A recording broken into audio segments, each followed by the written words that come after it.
perfect your character in learning Torah, and especially any kind of like spiritual, mystical, whatever they think they're learning there in Chassidut with the Tanya and so forth, is it creates some sort of break here or something. I don't know.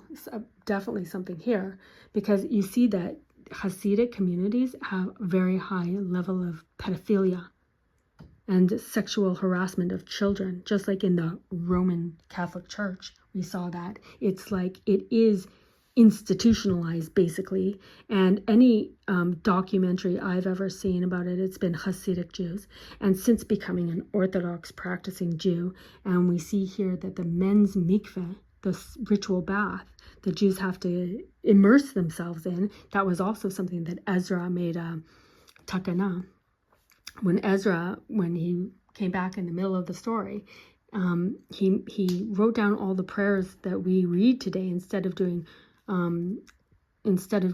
sacrifices at the Beit HaMikdash, because we don't have one.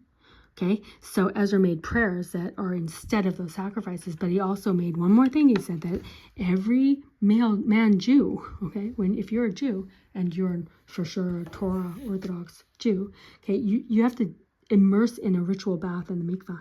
And now hardly anybody does that, okay?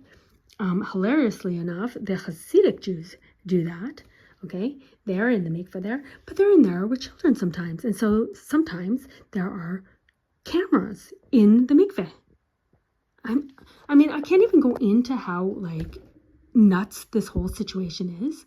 Like, we're supposed to be the most modest nation, okay? The most modest nation. Why would there be cameras in the mikvahs? Oh, well, they have to have them in the mikvahs because children get molested there. And then you have people like I'm going to say Rabbi Manis Friedman, explaining how, if you were sexually molested as a child, then just like move on. Like, meanwhile, that's damaging to the psyche, to the consciousness, to the soul. It's not supposed to happen in Judaism. Okay, but it's a big problem in Hasidic Jewish areas. Okay, and that's one of the many reasons that secular Jews, especially here in Israel, hate what they think is Orthodox Jews. Because of this nonsense that's definitely not Jewish. So what